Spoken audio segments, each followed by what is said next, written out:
Hello students, मैं स्वागत करती हूँ आपका अपने यूट्यूब चैनल में। आज हम कक्षा 9 के हिंदी पाठ्यक्रम के पाठ प्रेमचंद के फटे जूते के अभ्यास प्रश्न करेंगे, जिसके लेखक है हरिशंकर परसाई।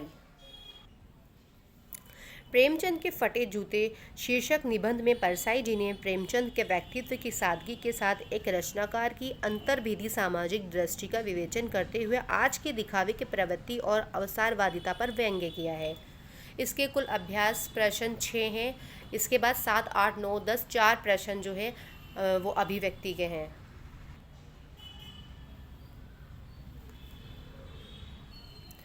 प्रश्न नंबर 1 है कि हरिशंकर परसाई ने प्रेमचंद का जो शब्द चित्र हमारे सामने प्रस्तुत किया है, उससे प्रेमचंद के व्यक्तित्व की कौन कौन सी विशेषताएं उभर कर आती है। तो उत्तर हम लिखेंगे प्रेमचंद के व्यक्तित्व की निम्नलिखित विशेषताएं हैं। पहली है प्रेमचंद सादा जीवन जीते थे। दूसरी है प्रेमचंद एक उच्च विचार वाले व्यक्ति थे। तीसरी है प्रेमचंद सामाजिक बुराइयों से दूर रहते थे। चौथी है प्रेमचंद एक स्वाभिमानी और सर्वोत्तम साहित्यकार थे। पांचवी है वे मुश्किलों का डटकर सामना करते थे। और छठी है उनका जीवन संघर्षशील था। प्रश्न नंबर 2 है सही कथन के सामने सही का निशान लगाइए। क है बाएं पाँव का जूता ठीक है, मगर दाहिने पाँव जूते से बड़ा छेद हो गया है, उसमें से उंगलियां बाहर निकल आई हैं। खा है लोग तो इत्र चुपड़कर फोटो खिंचवाते हैं जिससे फोटो में खुशबू आ जाए। गा है तुम्हारा यह व्यंग्य मुस्कान मेरा मेरा हौसला बढ़ाती है। और घा है जिसे तुम घृणित समझते हो उसकी तरफ अंगूठे से इशारा करते हो। तो इसका हम लिखेंगे, पहले का मतलब का हम लिखेंगे गलत, और खा का हम लिखेंगे सही, और जो नंबर तीसरा है उसके आगे भी हम गलत का निशान लगाएंगे, और जो नंबर 4 है उसके भी आगे हम गलत का निशान लगाएंगे। तो प्रश्न नंबर 3 है नीचे दी गई पंक्तियों में निहित व्यंग्य को स्पष्ट कीजिए। इसके भी 3 भाग हैं, क ख ग।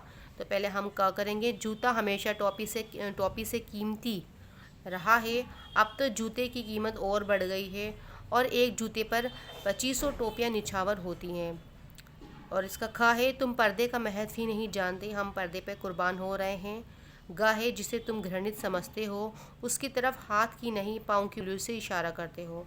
तो इसमें जो का है पहले हम उसका उत्तर देखेंगे।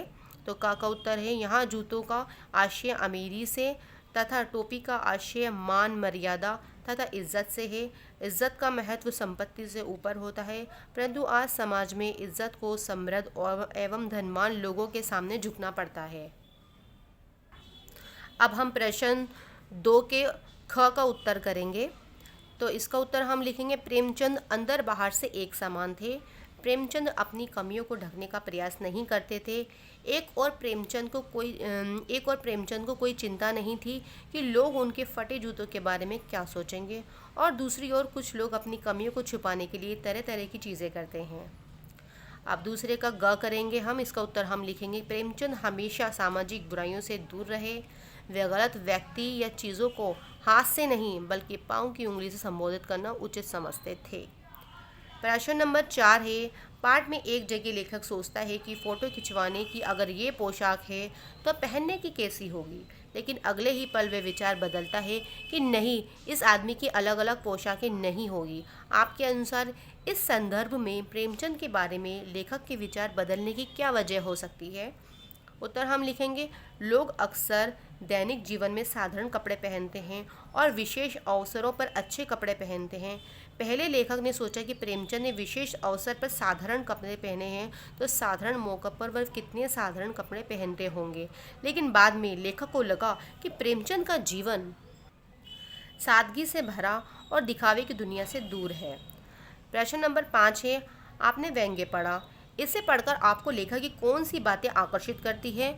उत्तर होगा लेखक एक स्पष्ट वक्ता है। लेखक ने अपनी बात को व्यंग्य के माध्यम से कहा है।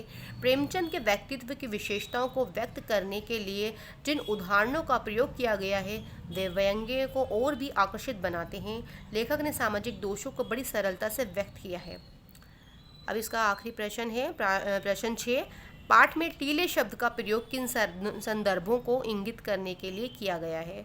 उत्तर होगा यहाँ टीले से आशय रुकावट से है। पाठ में टीला शब्द सामाजिक कुरीतियों, अन्याय और भेदभाव को दर्शाता है, क्योंकि मानव के सामाजिक विकास में रुकावट पैदा करते हैं। इसके अलावा रचना और अभिव्यक्ति के प्रश्न नंबर 7 है कि प्रेमचंद के फटे जूतों को आधार बनाकर परसाई जी ने ये व्यंग्य लिखा है। आप भी किसी व्यक्ति के पोशाक को आधार बनाकर एक व्यंग्य लिखे, या आप अपने हिसाब से कर लीजिए। प्रश्न नंबर 8 है कि आपकी दृष्टि से वेशभूषा के प्रति लोगों की सोच में आज क्या परिवर्तन आया है। तो इसका उत्तर हम लिखेंगे कि आज की दुनिया दिखावे की है। आज व्यक्ति का मान सम्मान और चरित्र भी वेशभूषा पर निर्भर करता है। सादगी से जीवन जीने वालों को पिछड़ा समझा जाता है।